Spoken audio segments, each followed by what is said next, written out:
I'm Heather Winton, 29. A nurse in Seattle, and my world imploded with a single jarring phone call. "Miss Winton, you're 3 months behind on your mortgage payments." The bank representative stated, his voice flat and unforgiving. What mortgage? I'd never owned property in my life. The amount, $623,000. My stomach plummeted when I saw the signature. Perfectly forged, yet undeniably not mine. The address belonged to my sister Amelia's beautiful new home. Tonight was our bi-weekly family dinner, and tucked deep inside my bag lay a police report that was about to change everything. If you're watching this from somewhere around the world, I'd love to know where. Drop your location in the comments, hit subscribe, and stay tuned for the moment I exposed the betrayal that shattered my family forever. Before everything fell apart, I genuinely thought I had a pretty good life. It wasn't extraordinary, but it was deeply satisfying in its simplicity. For 6 years, I'd been a registered nurse at Seattle Grace Hospital, specifically in the pediatric ward. There's something incredibly fulfilling about helping sick children, even on the hardest days when the outcomes aren't what we desperately hope for. My colleagues were like a second family, and I'd built a solid reputation as someone reliable, someone who would pick up extra shifts without complaint, someone who genuinely cared. My apartment was small but cozy. 1 bedroom in Ballard that I'd lovingly decorated with secondhand furniture, and true to my nature, an abundance of plants. My friends often joked that my place was more greenhouse than home, but those vibrant green companions brought me immense peace after long, chaotic hospital shifts. Then there was my actual family, my parents. Daniel and Christine Winton still lived in the same suburban home where my sister and I grew up. Dad had retired from his accounting job 2 years ago, and Mom, bless her heart, continued teaching 4th grade, claiming she'd only retire when the kids stopped being interesting. They were truly good people, honest, hardworking, and utterly devoted to their daughters. And then there was Amelia, my older sister by 3 years. I'd spent my entire life looking up to her. As children, she was the confident one, the overachiever, the one who made friends effortlessly, while I, in contrast, hung back shy and uncertain. She was homecoming queen valedictorian and captain of the debate team. I was the quiet, studious one who only truly found my voice after college. Yet, despite our differences, there was never any resentment between us, at least none that I ever acknowledged. I was fiercely proud of her accomplishments and incredibly grateful for her protection when kids tried to bully me in middle school. As adults, we'd remained close despite our divergent paths.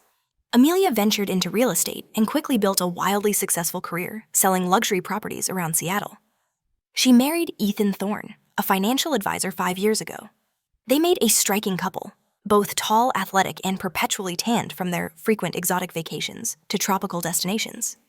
Their social media pages were meticulously curated catalogs of perfection, sunset cocktails, glittering charity galas, and matching tennis outfits.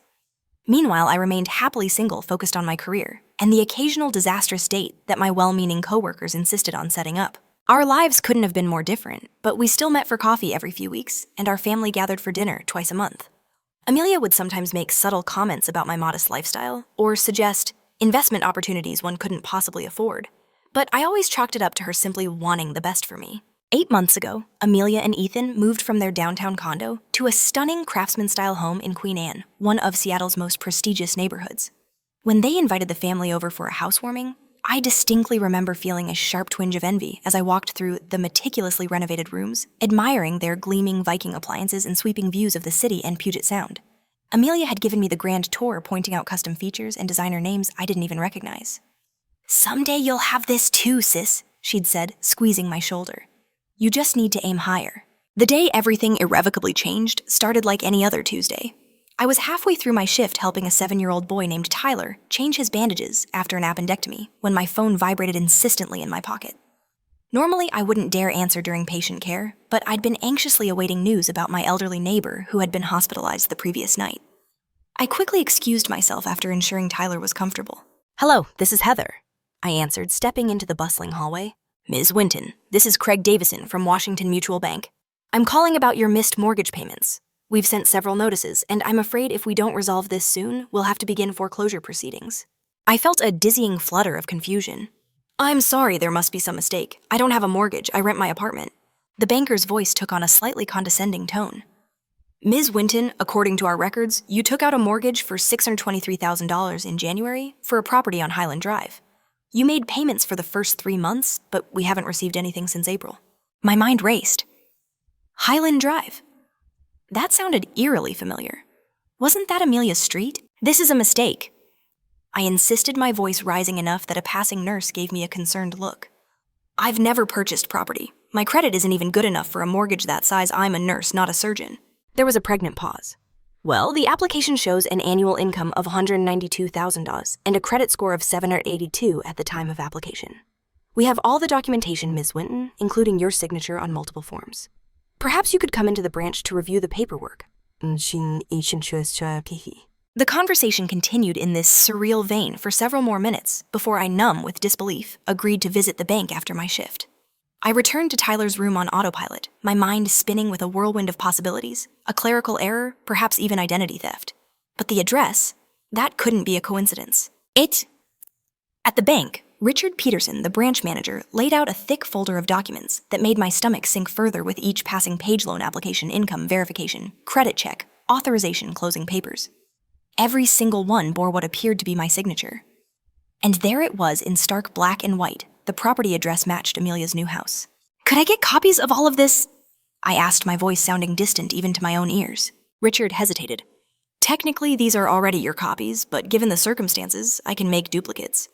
He studied my face, a professional concern etched into his features. Ms. Winton, if you didn't apply for this mortgage, I strongly suggest you contact the police. This appears to be identity theft and possibly fraud. I nodded numbly, but inside a silent scream echoed. Not just any identity theft. My sister, my own sister, had stolen my identity to buy her dream house. The days following my visit to the bank became a disorienting blur of anxiety, disbelief, and methodical, almost obsessive investigation. For the first time in 2 years, I called in sick to work, utterly unable to focus on patient care, when my own life was unraveling so catastrophically. My apartment, once my sanctuary, now felt like a suffocating cage where I paced endlessly, alternating between waves of searing rage and paralyzing confusion. Could there be another explanation? Perhaps Amelia had made some terrible administrative mistake. Maybe she'd intended to use her own name, but somehow mine got entered incorrectly. But as I stared at the documents Richard had copied for me, that hopeful, fragile theory crumbled. This was deliberate. Someone had painstakingly forged my signature on multiple documents. Someone had provided my social security number, my birth date, and my employment history. Someone who knew me intimately. My first call was to Equifax. The customer service representative sounded bored, almost robotic, until I explained the gravity of the situation. Then her tone shifted, tinged with a practiced sympathy. Let me pull up your credit report, Ms. Winton. The rhythmic clicking of a keyboard, then a pause. There are several accounts here that appear to have been opened in the past year. The mortgage is the largest, but there's also a home equity line of credit for $150,000, 3 credit cards with limits between $20,000 and $30,000 each, and a personal loan for $45,000. I felt physically ill.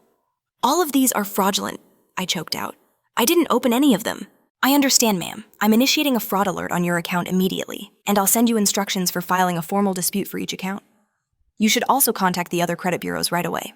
By the end of that day, I'd spoken to all 3 major credit bureaus, placed fraud alerts, and discovered to my horror that my credit score, once a respectable 724, had plummeted to 546 due to the missed mortgage payments and the maxed out credit cards I knew absolutely nothing about. The next morning, I met with Diane Schwartz, a financial advisor recommended by a trusted colleague. Her office was warm and inviting, but nothing could ease the suffocating knot of dread in my stomach as I slid the incriminating bank documents across her polished desk. This is definitely identity theft, she confirmed after reviewing everything, her expression grim. And I have to say, it's quite sophisticated. Whoever did this knew exactly what information would be needed to pass verification checks. It was my sister, I said, speaking the accusation aloud for the very first time. The words felt heavy, foreign on my tongue. The house is hers. She's living in it right now. Diane's expression shifted from professional concern to genuine shock. That complicates things. Family fraud is unfortunately common, but it presents unique challenges both legally and emotionally. What should I do? I asked, my voice barely a whisper. Legally, it's clear you need to file a police report. Without that, the banks won't recognize you as a victim rather than a participant. But I understand if you're hesitant to potentially send a family member to jail. I was hesitant. Despite the mounting, undeniable evidence, I still couldn't fully process that Amelia, my protector, my role model, could do this to me. There had to be more to the story. Before going to the police, I decided to gather even more information, clinging to the slim hope of an alternative explanation. I contacted a handwriting expert named Marcus Thorne, who meticulously compared the signatures on the mortgage documents to samples of my actual signature from my passport and work documents. These are forgeries, he concluded after careful examination. Good ones, but forgeries nonetheless. See these pressure points and the slight hesitation in the loop of the H. The forger was trying to be careful to mimic rather than write naturally. Could you testify to that if needed? I asked. Marcus nodded. I'd need to do a more formal analysis, but preliminarily, yes.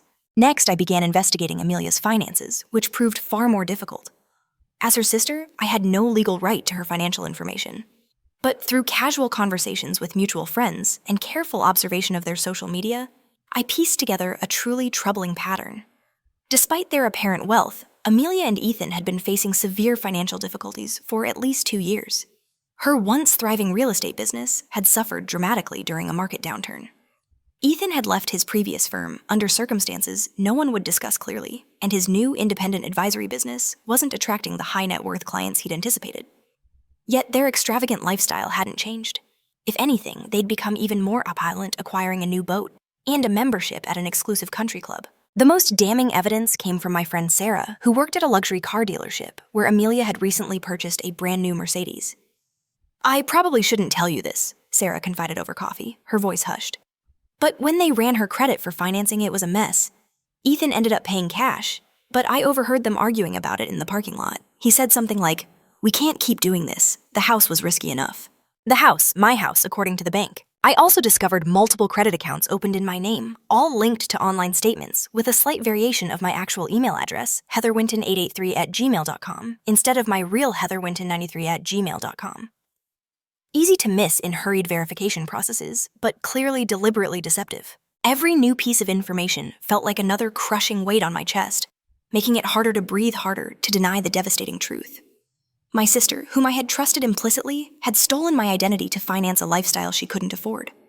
She'd thrown me under the bus without a moment's hesitation, leaving me to deal with the inevitable financial and legal fallout when it all inevitably collapsed. After a week of relentless investigation, I could no longer avoid the necessary terrifying step. With a heart that felt like solid lead, I drove to the Seattle Police Department's Financial Crimes Unit, and with a trembling voice asked to file a report for identity theft and fraud. The Seattle Police Department's Financial Crimes Office was nothing like the dramatic, bustling police stations from TV shows. Instead, it occupied a nondescript municipal building, bathed in the harsh glow of fluorescent lighting, with decidedly outdated furniture. I sat in a hard plastic chair for nearly an hour before a detective could finally see me clutching a manila folder containing all the evidence I'd painstakingly gathered. Heather Winton. A woman in her 40s with short brown hair and tired but kind eyes approached. "I'm Detective Rachel Jenkins. Sorry about the wait. Follow me." She led me to a small Spartan interview room with a table, 3 chairs, and absolutely nothing else, save for a discreet wall-mounted camera in the corner. Detective Jenkins noticed me, eyeing it. "Standard procedure," she explained, her voice calm and reassuring. "Helps protect both you and us. Now I understand you're here to report identity theft." "Yes," I said, my voice smaller and more vulnerable than I intended. "By my sister." Something flickered in Detective Jenkins' expression. Surprise, perhaps even a flicker of genuine sympathy, before her professional demeanor returned. "I see. That's unfortunately more common than you might think. Tell me everything from the beginning." For the next 2 grueling hours, I walked her through the entire story. The jarring bank call, the mortgage, I never applied for the myriad credit cards and loans, opened in my name, the dream house my sister was living in, purchased with my stolen identity. Detective Jenkins took meticulous notes, occasionally asking clarifying questions. She seemed particularly interested in the timeline and how Amelia might have obtained my personal information. "Do you share any financial accounts? Safety deposit boxes? Has she ever lived with you as an adult?"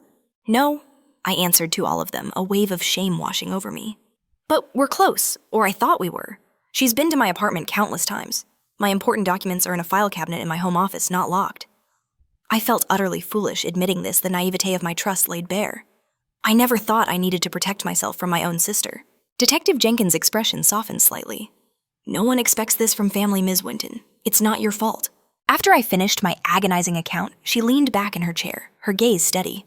"Ms. Winton, I want to be clear about something. Filing this report means we will investigate fully. And if the evidence supports your claims, your sister could face serious criminal charges. Identity theft and mortgage fraud are felonies. She could go to prison. Are you prepared for that? The question hit me like a physical blow. Was I prepared to be responsible for sending Amelia to prison? For destroying her life, her marriage, her career? I thought about our childhood, how she taught me to ride a bike, helped me with homework, stood up for me against bullies. I thought about our parents, who would be utterly devastated.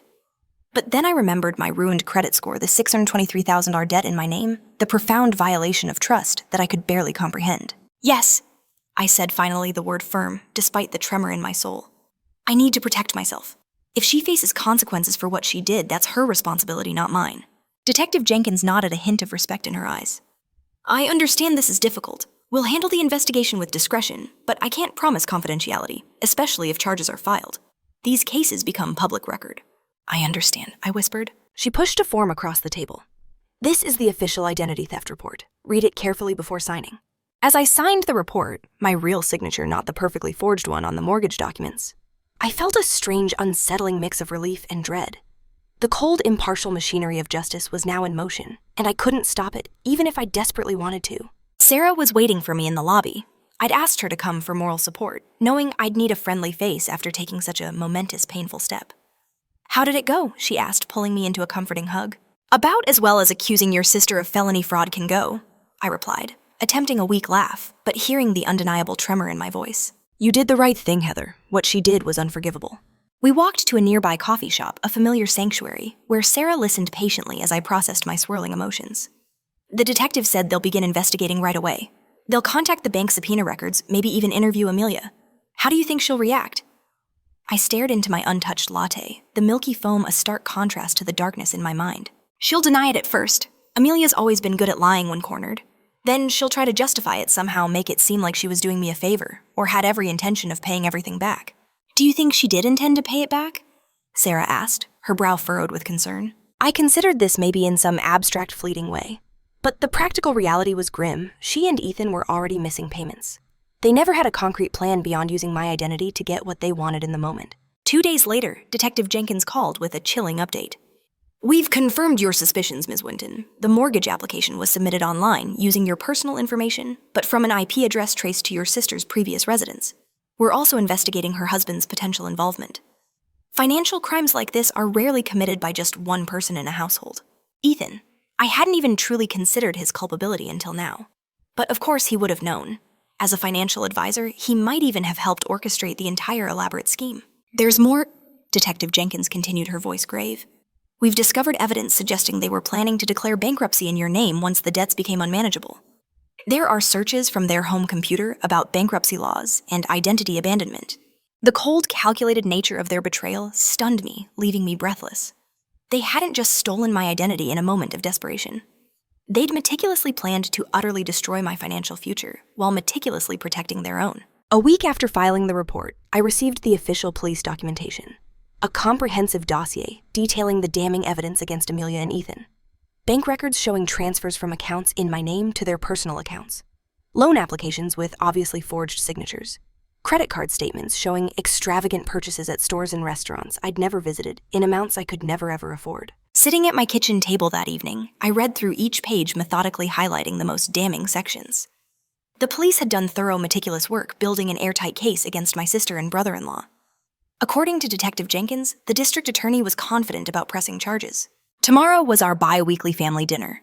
Amelia would be there, still believing her monstrous scheme was undiscovered. She didn't know that I'd received the foreclosure notice chillingly intended for homeowner Heather Winton. She didn't know I'd spent weeks investigating her. She didn't know about the police report that now sat in a manila folder on my counter. As I prepared for bed, my phone chimed with a text from my mother. Looking forward to seeing my girls tomorrow. I'm making your favorite lasagna. Love you both. The casual normalcy of it broke something deep inside me. I cried for the first time since this nightmare began. Hot, silent tears streaming down my face. Not just for myself, but for our parents, whose world was about to shatter into a million irreparable pieces. In the morning, I rehearsed what I would say, how I would remain calm and dignified when I confronted Amelia. I wouldn't scream or name-call, though God knows she deserved it. I would simply present the undeniable evidence, and let the truth in all its brutal honesty speak for itself. As I was getting dressed for dinner, my phone rang. It was my mother. Honey, you're still coming tonight, right? Your father's already opened a bottle of wine. Yes, Mom, I'll be there at 6. Good, Amelia's bringing that chocolate mousse cake you love from Dahlia Bakery. Isn't that thoughtful? Thoughtful. My sister, the identity thief, buying me cake with credit cards fraudulently opened in my name. The sheer absurdity of it almost made me laugh, a hysterical, bitter sound. Very thoughtful. I managed my voice strained. See you soon, Mom. I tucked the police report now, feeling like a brick of truth into my bag, and headed out the door, steeling myself for the confrontation that would forever alter the landscape of our family. I spent nearly an hour deciding what to wear to the dinner, a strange, almost obsessive fixation, given the apocalyptic circumstances. But somehow it felt incredibly important. I finally settled on a simple navy dress, professional, serious, utterly unlike my usual casual attire for family gatherings. But then, this was no ordinary dinner. I applied my makeup meticulously determined that Amelia wouldn't see how much she'd truly hurt me. I wouldn't give her that satisfaction. As I drove to my parents' cherished home in Bellevue, memories flooded back of happier family dinners. Mom's birthday last year when Amelia and I had coordinated to surprise her with tickets to see Hamilton. Christmas 2 years ago when Dad had gotten adorably tipsy on eggnog and started singing carols in an operatic voice until we were all crying with laughter. Countless Sunday dinners where we'd shared stories, offered advice, and engaged in gentle teasing. Tonight would be the last of those dinners, at least in any form I recognized. After tonight, nothing would ever truly be the same. I parked a block away, needing a final moment to compose myself before entering the house. As I walked toward the familiar porch light, I spotted Amelia's gleaming white Range Rover in the driveway, the very same Range Rover she'd proudly shown off 3 months ago, claiming it was a reward she'd given herself for closing a colossal property deal. Had that been a lie too? Was it purchased with fraudulent credit in my name? The comforting, familiar smell of my mother's lasagna wafted towards me as I approached the front door. For a split second, I considered turning around, driving home, pretending I'd fallen suddenly ill. I could confront Amelia privately, give her a chance to somehow make things right without public humiliation. But then I remembered the bankruptcy searches Detective Jenkins had mentioned. Amelia and Ethan had meticulously planned to leave me financially ruined, while they walked away utterly unscathed. They deserved no mercy. I rang the doorbell, feeling the undeniable weight of the police report in my bag like a literal brick. Heather. My mother opened the door, beaming.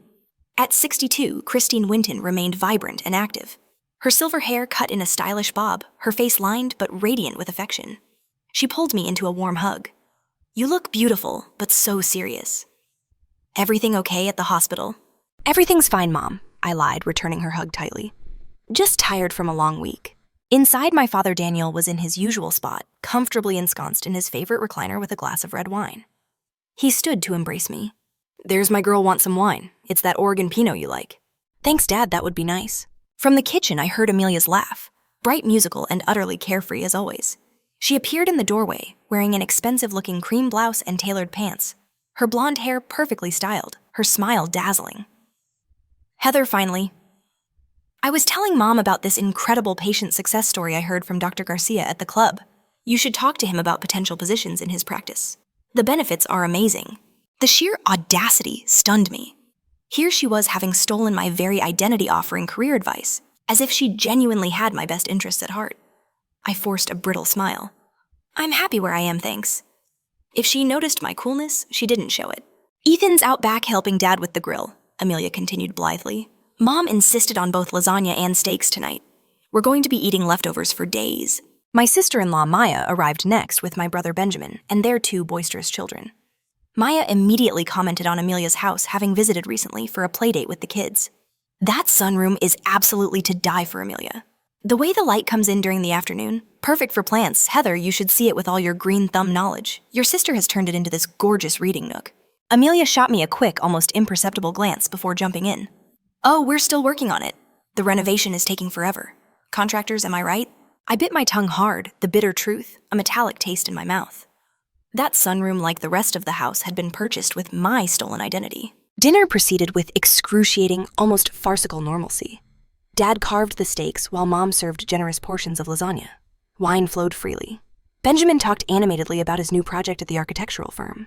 The kids chattered endlessly about school and soccer.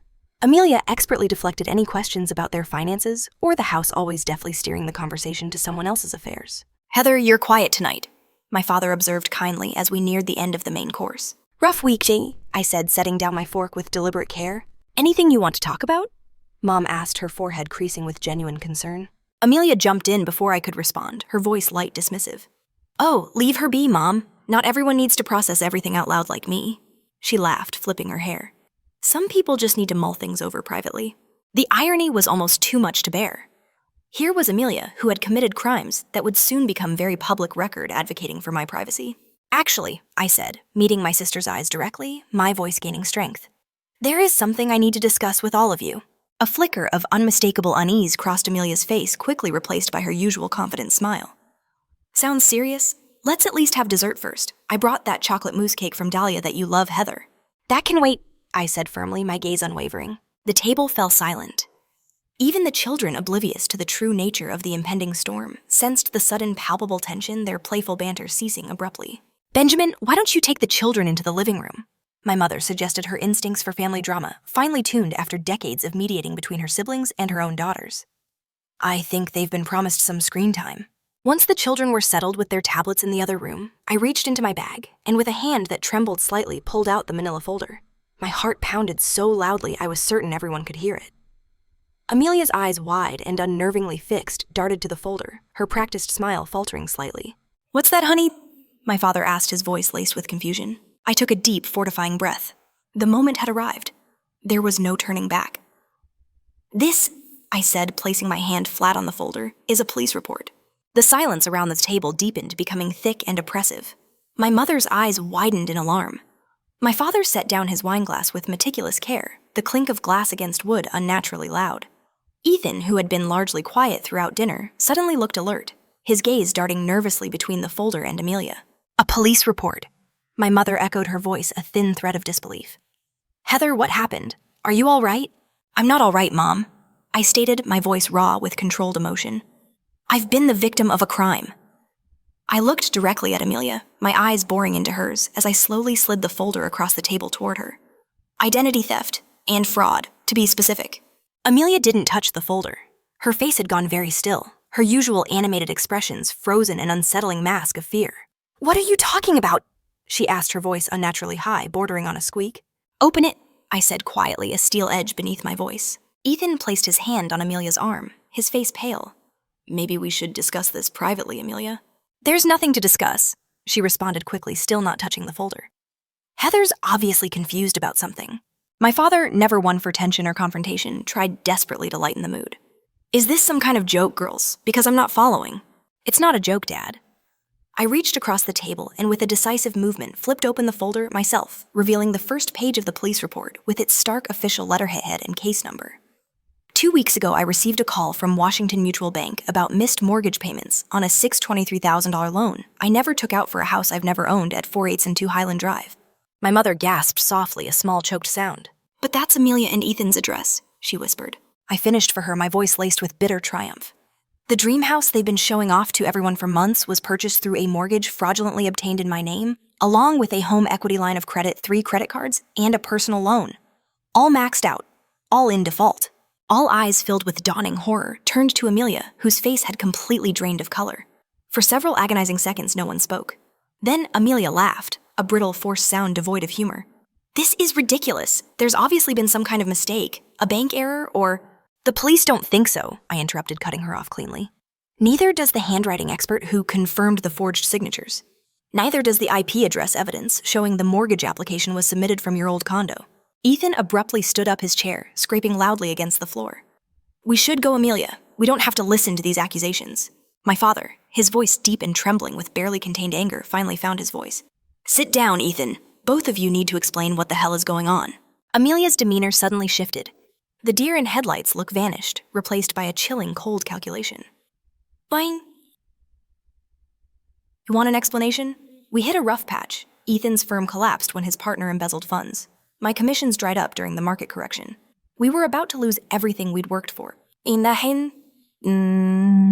you decided to steal my identity? I asked incredulously, my voice rising. To saddle me with over $800,000 in debt I knew absolutely nothing about. It was supposed to be temporary. Amelia's voice rose a desperate edge to it. Once the market recovered, once Ethan's new clients came through, we were going to refinance everything properly. That's a lie, I said quietly, shaking my head. The police found your searches about declaring bankruptcy in my name. You were never going to make this right. You were planning to destroy my financial future to save yourselves. My mother began to cry softly, tears silently tracing paths down her cheeks. My father's face had turned an alarming, dangerous shade of red. Amelia, he said, his voice dangerously quiet. Tell me this isn't true. Tell me you didn't do this to your sister. For a moment, Amelia seemed on the verge of another denial. Then her shoulders slumped, a flicker of genuine defeat in her eyes. We were desperate. You don't understand what it's like having achieved a certain lifestyle, a certain status, and then watching it all slip away. People were counting on us to be successful. Clients, friends, family, everyone. I was counting on you to be my sister, I retorted, my voice breaking, filled with raw pain. To love me, not betray me. Ethan suddenly turns on Amelia, his face contorted with a mixture of fear and rage. I told you this would blow up in our faces. I told you we should have found another way. There was no other way, Amelia shouted back, her own fury igniting. Your brilliant investment strategies lost us everything. What was I supposed to do? Not commit felony fraud using your sister's identity, Ethan retorted, his voice dripping with contempt. Do you have any idea what this means? We could go to prison, Amelia. My parents watched this shocking exchange in stunned, horrified silence. Then my father stood up, his hands visibly shaking. Get out, both of you. Get out of my house. Dad, please. Amelia began, her eyes filling with tears. Whether genuine or calculated, I couldn't tell anymore. You have to understand. I understand perfectly. He cut her off, his voice trembling with a righteous fury. You stole from your sister. You lied to all of us. You were willing to destroy Heather's life to maintain your facade? I don't even recognize you anymore. My mother, still crying, looked at Amelia with utter devastation. How could you do this? After everything we taught you about honesty, about family? What happened to you, Amelia? Nothing happened to me, Mom, Amelia said, a defiant hint returning to her voice. Her eyes hardened. I just refuse to fail. Unlike the rest of this family, I have ambition, I have standards. Do you think I wanted to end up like Heather, living in a tiny apartment with plants as my only companions? The casual cruelty of her words stunned me, a fresh wound. Is that what you really think of my life? That it's some kind of failure because I don't have a mansion or a luxury car? You could have had more, Amelia continued bitterly, her gaze flicking over my simple navy dress. You're smart enough, but you've always settled for less. Honestly, it's not like you were even using your good credit score for anything important. Ethan grabbed her arm, his grip tight. Enough, Amelia. We're leaving now. He turned to me, his expression a mixture of anger and cold fear. This isn't over, Heather. You have no idea what you've done by filing that report. Oh, I know exactly what I've done, I replied steadily, meeting his gaze without flinching. I've protected myself from criminals. That's what you both are, criminals. And now you'll face the consequences. As they gathered their things to leave, my mother, her voice filled with a mother's desperate fear, called after Amelia. The police. Will they arrest you? Amelia paused at the door for a moment. Her mask finally slipped, and I saw a flicker of raw, genuine fear in her eyes. I don't know, Mom. Probably. After they left, the three of us sat in stunned, oppressive silence. My father poured himself another glass of wine, his hand still visibly shaking. My mother wiped her tears with a napkin, looking suddenly older than her years. I should have seen it, she said finally, her voice thick with regret. All those extravagant purchases, the house we knew they couldn't truly afford. I just thought they were being irresponsible with their money, not this. None of us saw it, Mom, I said, reaching across the table to take her trembling hand. I never imagined Amelia capable of something like this. Not to a stranger, and certainly not to me. My father looked at the police report still open on the table, a stark reminder of the evening's devastation. What happens now? The district attorney will decide whether to press charges, I explained, trying to keep my voice even. Given the evidence, Detective Jenkins thinks it's almost certain Amelia and Ethan will be arrested probably within the week. And the debts? My father asked ever the accountant, his mind already reeling from the financial implications. The mortgage, the credit cards. I'm working with the banks to clear my name. It's a long, frustrating process, but the police report helps establish that I'm the victim, not a willing participant. My credit is still destroyed, at least for now. We sat together for hours that night, processing the raw shock, the profound betrayal, and the terrifyingly uncertain future. My brother Benjamin returned from putting his children to bed, and we explained everything to him. His initial disbelief quickly gave way to a furious rage on my behalf. I'll testify against her if needed, he said fiercely, his jaw tight. What she did to you is unforgivable. As I drove home that night, I felt utterly hollowed out, as if something essential had been scooped from my chest.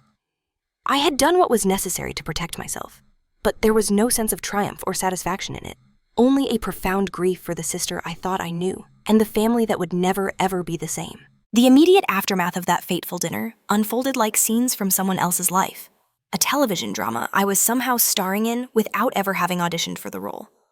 3 days after the confrontation, Detective Jenkins called to inform me that arrest warrants had been issued for both Amelia and Ethan. They were taken into custody at their home, my home according to the fraudulent mortgage. and charged with multiple felonies, identity theft, fraud, forgery, and conspiracy. Their arrests made the local news plastered across headlines. Prominent Seattle realtor and financial advisor charged in identity theft scheme. The article mentioned that the victim was Amelia's sister, though thankfully it withheld my name. Still, anyone who knew our family could easily figure it out. My phone buzzed constantly with messages from concerned friends, distant relatives, and even former classmates who had connected the dots. I eventually turned it off, unable to face the well-meaning but intrusive questions. How are you holding up? Did you know what they were doing? Are they going to prison? My parents retreated into a shell of shock and deep humiliation.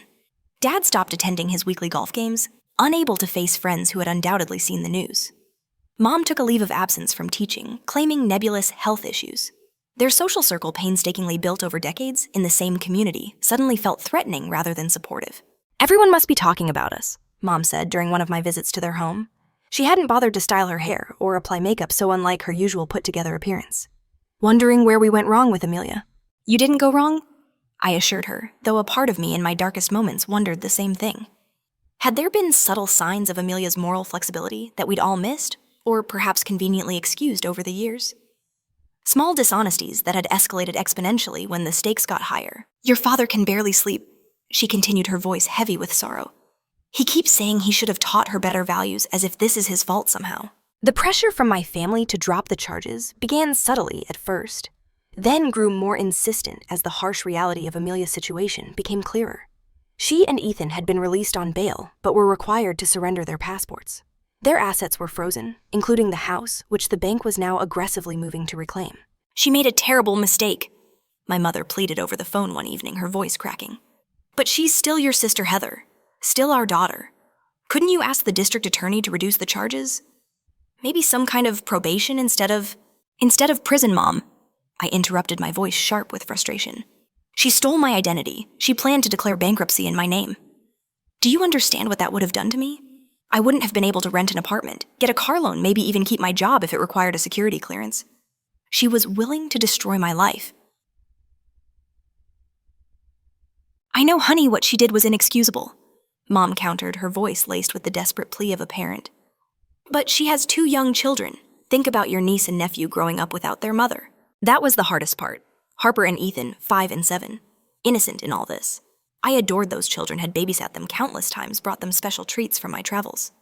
Now they might lose their parents to incarceration because of my police report. My resolve wavered, a terrible doubt creeping in. Maybe I could talk to the DA about a plea deal. Maybe there was a way for Amelia to make restitution without serving time. It was Sarah who helped me regain my perspective during a much-needed night out at a quiet bar, far from my usual haunts. Listen to me, she said, setting down her vodka tonic firmly, her eyes serious. Amelia chose to commit multiple felonies. Amelia chose to victimize her own sister. Amelia chose to put her children at risk by engaging in criminal behavior. None of that is on you. The consequences are hers to bear, not yours to ameliorate. But my parents, I started, my voice weak. Your parents are doing what parents do, trying to protect their child. But they're protecting the wrong child in this scenario. You're the victim here, Heather. Don't let them make you feel guilty for standing up for yourself. She was right, of course. And when I met with the district attorney the following week, I made it unequivocally clear that I was not interested in dropping or reducing the charges. Ms. Winton, I want to commend your resolve, said Prosecutor Natalie Chen, her voice firm. Many identity theft cases involving family members never make it to court because victims withdraw under immense family pressure. But these crimes have very real consequences, and they merit real punishment. The legal proceedings moved forward with excruciating slowness. Preliminary hearings motions filed by expensive defense attorneys, endless continuances and delays. Through it all, I had to continue working, paying my bills, and attempting with agonizing difficulty to repair my shattered credit. I'll never forget the day Amelia and Ethan finally accepted a plea deal 9 long months after my initial confrontation at the family dinner. I sat in the courtroom watching as my sister, thinner now, her designer clothes replaced by a modest navy suit, stood before the judge. Amelia Thorne, you have pleaded guilty to 1 count of identity theft, 1 count of fraud, and 1 count of conspiracy. The judge stated, his voice devoid of emotion. Before I pronounce sentence, do you wish to make a statement? Amelia turned slightly, her eyes finding mine in the gallery. For a fleeting moment, I saw a flicker of the sister I'd grown up with. Vulnerable, human, flawed. I want to apologize to my sister, she said, her voice steady but subdued. What I did was unforgivable. I betrayed your trust in the worst possible way, and I'll regret it for the rest of my life. I was selfish and desperate and terrified of failure, but that's no excuse for hurting the person who has always supported me and believed in me. I'm so sorry, Heather. The judge sentenced Amelia to 18 months in federal prison, with Ethan receiving 12 months. Both would serve 3 years of supervised release afterward, and were ordered to pay full restitution, though how they would ever manage that without their careers remained agonizingly unclear. As Amelia was led away, our eyes met one final time. There was so much unsaid between us, so much damage that might never be repaired. I didn't know if I could ever truly forgive her, but in that moment, I acknowledged the swirling complexity of my feelings. The anger and profound betrayal intertwined with faint memories of shared childhood, of a love that had been real despite everything that came after. The weeks following the sentencing were a blur of practical matters. The bank foreclosed on the house, selling it at auction for even less than the mortgage amount. I worked tirelessly with credit agencies to remove the fraudulent accounts from my record, a frustratingly slow process that required countless phone calls, letters, and documentation. My relationship with my parents remained strained, a delicate, fragile thing. They visited Amelia regularly in the minimum security facility where she was serving her time, but they rarely mentioned these visits to me. We tried to maintain some semblance of family connection, but our conversations were superficial, carefully avoiding the colossal elephant in the room. Thanksgiving came and went, the first one in my memory without a full family gathering. My parents invited me, but I politely declined, choosing to spend the holiday with Sarah's warm, boisterous family instead. Christmas was equally fractured. I dropped gifts for my parents at their home, but didn't stay for dinner. The traditions that had anchored our family life for decades had been shattered along with our trust. The day the bank finally mercifully removed the fraudulent mortgage from my credit report felt like emerging from a long, suffocating dark tunnel.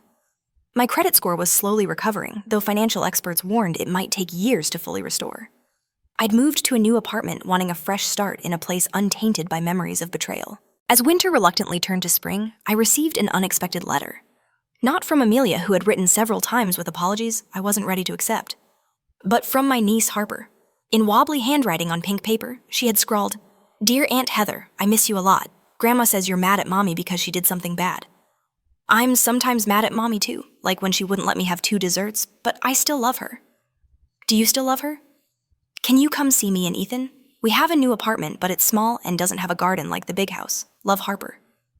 The innocent perspective of a child who couldn't possibly understand the magnitude of what had happened brought fresh tears to my eyes. Whatever my conflicted feelings toward Amelia Harper and Ethan were innocent casualties of their parents' crimes. They deserved an aunt who loved them, even if that love had to be carefully separated from the profound betrayal of their mother. I called my parents that evening and asked if I could visit the children. The palpable relief in my mother's voice was unmistakable. "They ask about you all the time," she said, her voice filled with quiet gratitude. "We've been caring for them while Amelia and Ethan are away. They would absolutely love to see you." That weekend visit with my niece and nephew became the first tentative step toward healing. Not forgiveness exactly, but a recognition that family bonds, even when severely damaged, don't simply disappear. They transform, requiring new boundaries, new expectations, and new definitions of trust. The day Amelia's house was finally sold at foreclosure auction, I drove by one last time. Another family's moving truck was parked in the driveway, children running excitedly across the lawn that had briefly on paper been mine. I felt no attachment to the property that had caused so much pain, only a quiet sense of closure. As I drove away, I understood some betrayals change you forever. I would never again be the trusting, somewhat naive person I was before discovering my sister's fraud. But as I meticulously worked to rebuild my finances and reconfigure my family relationships, I began to recognize that surviving this profound betrayal had revealed a deep inner strength I hadn't known I possessed. The courage to stand up for myself, to set unwavering boundaries, to demand respect, even from those I loved. 6 months after Amelia began serving her sentence, the foreclosure sign came down from in front of the Highland Drive house. Another family moved in, blissfully unaware of the profound drama and heartbreak that had unfolded within those very walls. I drove past occasionally feeling a strange, complex mix of emotions. Not regret or envy, but something more nuanced. The house that had symbolized my sister's betrayal was now just a house again, inhabited by people who had no connection to our family's lingering pain. 6 months after Amelia began her prison sentence, I was finally starting to see tangible, undeniable improvements in my life. My credit score, while not fully recovered, had climbed back into the fair range. The fraudulent accounts had been meticulously removed from my record, though explanatory notes remained that would require clarification for years to come whenever I applied for credit. I had settled into my new apartment, smaller than my previous one, but in a building with better security, including a locked mailbox that only I could access. The paranoia lingered, a constant unwelcome companion, but I was learning to manage it rather than allow it to consume me. My weekly therapy sessions with Dr. Elaine Winters had become a cornerstone of my recovery. Initially reluctant to share my story with yet another stranger, I'd found unexpected relief in having a neutral space to process my complicated emotions without judgment. Family betrayal creates a unique kind of trauma, Dr. Winters had explained during one of our early sessions. The people we expect to protect us become the source of harm. It fundamentally challenges our ability to trust. Will I ever trust anyone again? I'd asked, only half joking, the fear palpable in my voice. You'll trust differently, she'd replied, her gaze warm and understanding. More carefully, more intentionally. That's not necessarily a bad thing. She was right. I'd become more cautious about sharing personal information, more vigilant about reviewing financial statements, more selective about who I allowed into my inner circle. But I hadn't withdrawn from life entirely, which had been my deepest fear in those dark early days. My relationship with my parents was slowly, painstakingly healing, though it would never return to what it had been.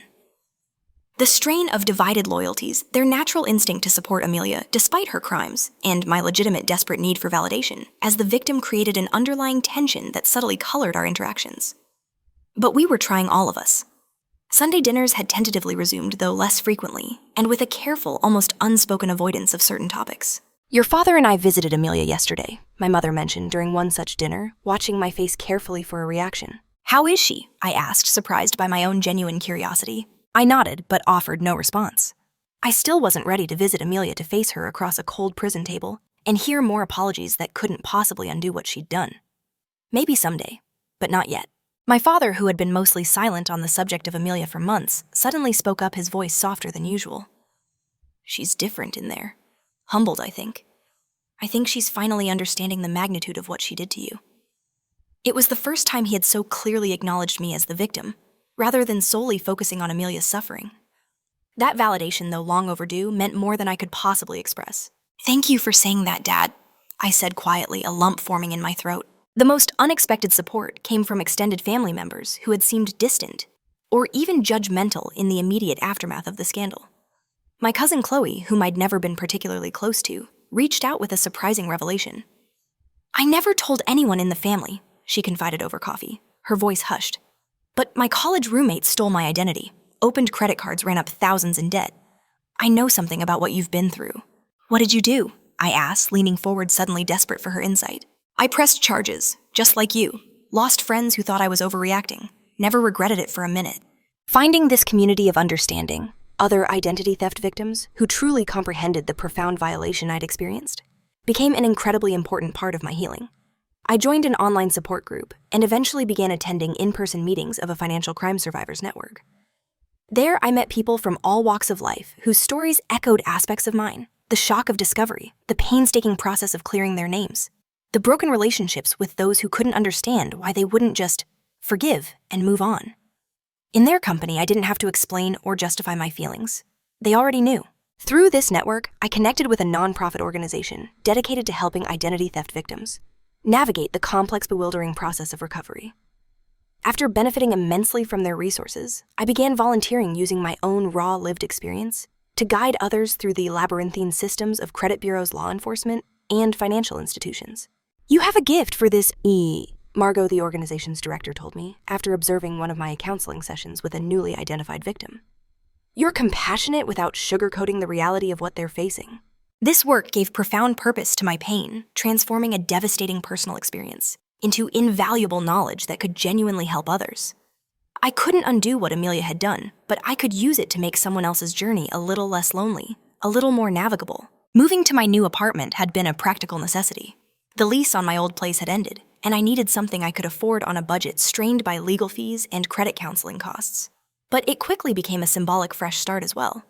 I filled it with plants as always, but also with new furniture that held no memories of my pre-betrayal life, and I meticulously installed a small home office with a locking file cabinet for all important documents. Not because I expected another family member to steal my identity, but because the experience had taught me the undeniable value of prudent protection. When Amelia had been incarcerated for nearly a year, I received a letter that stood out significantly from her previous attempts at communication. Unlike her earlier apologies, which had often felt self-serving, focusing on her remorse and suffering, this one genuinely acknowledged the specific harms she had caused me. "I've been working with a therapist here," she wrote, her handwriting neat and precise. "She's helping me understand that true accountability means recognizing not just that I did something wrong, but exactly how my actions hurt you. I stole more than your identity, Heather. I stole your sense of security, your trust in family, your belief in my love for you. I can't undo that harm, but I want you to know that I see it clearly now. I'm not asking for forgiveness. I'm not even asking for a response. I just want you to know that I understand what I destroyed, and I will live with that knowledge for the rest of my life." I didn't respond immediately, but I kept the letter rereading it periodically as I processed my complex feelings. The acknowledgement of specific harms felt different from her earlier blanket apologies. More genuine, more complete, more deeply aware. Around this time, I made a decision that surprised even me. Using some of the restitution money that had finally begun arriving from Amelia and Ethan's seized assets, I put a deposit on a small house with a generous yard, absolutely perfect for an expanded garden. The irony wasn't lost on me. My sister's crime had ultimately led to me achieving the homeownership she had fraudulently claimed in my name. The day I signed the legitimate mortgage papers, a moment that under different circumstances should have been purely joyful, I experienced an unexpected wave of profound emotion. Sitting in the loan officer's office reviewing documents remarkably similar to those that had been forged in my name, I felt a strange, satisfying closing of a circle. "Is everything all right, Ms. Winton?" the loan officer asked, noticing my slight hesitation. "Yes," I said, signing my actual name to a loan I had chosen for a house I could truly afford. "Everything is fine, better than fine, actually." Taking ownership of my new home became a powerful act of reclamation. I painted the walls colors I loved, planted a vibrant vegetable garden in the backyard, and for the first time in what felt like an eternity, I invited friends for a housewarming party, my first real celebration since before the identity theft discovery. Sarah brought champagne and a doormat that read in bold, cheerful letters, "Not today, identity thieves." A piece of dark humor that made me laugh despite myself. My parents came too, bringing a beautiful houseplant and offering awkward but heartfelt good wishes. They were trying in their own way to support this new chapter while still maintaining their strained relationship with Amelia. "It's a lovely home, Heather," my mother said, hugging me tightly. "We're so proud of you," my father clarified, his voice thick with genuine emotion. "For everything. For how you've handled all of this with dignity and strength. It wasn't complete healing. That would take years more if it ever fully arrived. But it was acknowledgement, and that mattered profoundly. 2 weeks after my housewarming, I did something I'd been considering for months. I drove to the Federal Correctional Institution, where Amelia was serving her sentence, and with a deep breath, added my name to her visitors list. I wasn't ready to see her yet, but I wanted the option available when and if that day ever came. As I continue rebuilding my life, I've come to a profound understanding. Healing isn't a destination, but a continuous process. Some days I feel strong and resolutely forward-looking. Other days, the betrayal feels as fresh and raw as it did that first horrifying moment. I've learned to accept both realities as integral parts of my ongoing journey. What happened between my sister and me is a story with no neat ending, no perfect resolution. Family bonds once broken by such a profound betrayal can never be completely restored to their original form. But they can transform into something new. Something more honest, perhaps, with clearly established boundaries and carefully rebuilt trust. I don't know if Amelia and I will ever reclaim anything resembling our former closeness. I don't know if I'll ever fully trust her again in the same way. But I know that I've survived the worst betrayal I could possibly imagine, and I've emerged stronger, wiser, and far more self-reliant than before. If there's a valuable lesson in all of this, it's that trust should always be treated as the precious resource it is. It should be given carefully guarded appropriately and withdrawn decisively when necessary for self-protection. Love and trust aren't the same thing, a crucial distinction I never fully understood until now. I can love my sister while acknowledging that she violated my trust in ways that may never be fully repaired. This experience has taught me that family loyalty has limits, and should have limits. That standing up for yourself, even against those you love, isn't selfish but absolutely necessary.